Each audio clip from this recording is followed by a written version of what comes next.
Díad bhreanga cear seo an Gaeilge G3 Muid git upper ar an litre seo inniu, agus am scoil git níos mó dhéanú ar seo inniu. So tosa muid ar an upper leihí mé an litre Dave. So, suas an seo an céad rud a dhéanamid ar litre na cé an duine atá ag scríobh an litre a ainm hain a scríobh suas an seo, agus an aitin a bhfuil siad ina chonaí. So tá an gcóir mór ag scríobh an litre seo, so scríobh sé a ainm hain, seo an aitin a bhfuil sé ina chonaí.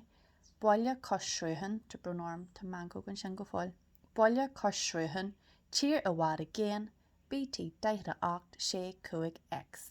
So sin ainm agus a cheolaí an aitin a bhfuil sé ina chonaí.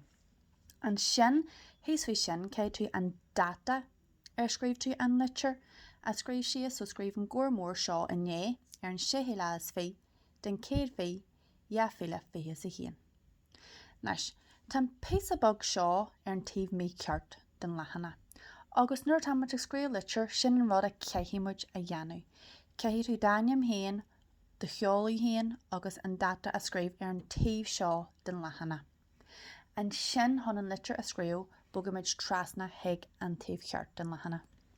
Nes, in dún de bhar ainm seolaí agus an data a scríobh, cé muid ainm an duine a tá muid ag scríobh hici nó heige a scríobh. Muna bhfuil sin scríofa ar ní bheas acu cé leis an litre. So tá an gcóir mór ag scríobh an litre seo heag a cheara. So scríobh sé a cheara. Tá me ag scríobh na litre seo faoi chrúil dana. Tá sé ina chonaí in eicilin. Tá sé cur isteach go mór ar má cheola. A nó tosa cráte ag dainnear bé riamh, ba bhhail am codú. Nuair a bhíon má bhama ag an ddraithead, leman sé amach agus curann sé ogla orthaí. Bíonn sé ag gaiire fuaithaí, an iompar maith atá an seo. Nuair a théann mo dhearthair bog ag an ddraithead le fear glas a ithe, déir an trol dana go níosaí sé é. Tá ogla an dóin ar má dhearthair agus bíonn ocras ar fásta. Tá ag ahan dana go godú é túlan.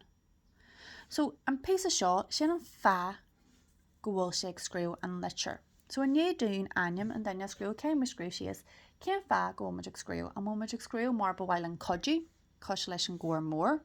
Tá sé gin sin dún cén fear go bhhail leis codú agus cé dé an trol ag deanú. An bhfuil sé ag scríobh litre le bheith ag gearan. Má tá muid ag scríobh litre hon níos mó óise eil, bé an sin a scríobh an áite sin, an áit péis seo. So má tá muid ag géir níos mó óise eil faoi club, bé an scríobh a cheara.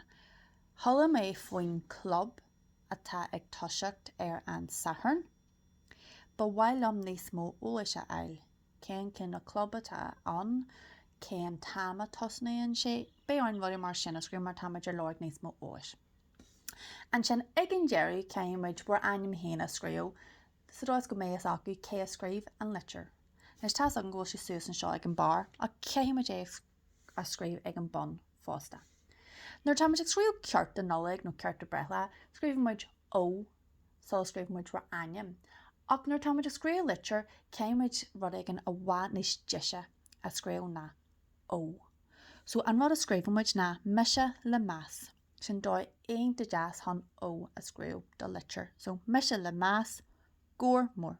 So scríobh sé a ainm an sin. Leis aniu, tá sibh gáil na ceisna seo a ragart do luair glas.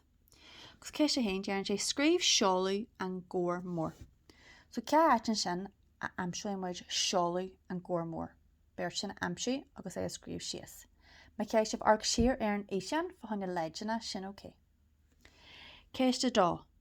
Scríobh cuaig aideacht ón litre. An cibnamh cé aideacht, chur an aideacht sios ar bhd aigen, cos lom má dhearam tá má grúig gorm, is é gorm an aideacht má dearan sin cén cuma atá ar má grúig. Má dearam is ceilín mé, is ceilín an aideacht mar dearan sin cén céinil duine mé. Má dearam tá an fear glas, is é glas an aideacht mar churann sin sios an néir. So si cuaig aideacht ón litir agus scríobh si is éid. Sin iwwer trí, scríobh ja cheist ón litir. An civanlah cén dóid hon ceist siú, cén dóid go bhfuil go ceist an nes iwwer a cethir. Cheart rud éigean a dhéanamh faoin tro. So go dté siad an sibh. Cheart dá ceara codú leis an gcomhór, nó níor cheart dá codú leis an gcomhór, agus bhhailm go scríobh sibh cén feadh. So ba cheart dá codú leis an gcomhór mar, nó níor cheart dá codú leis an gcomhór mar. Bhhailm go scríobh sibh cén feadh.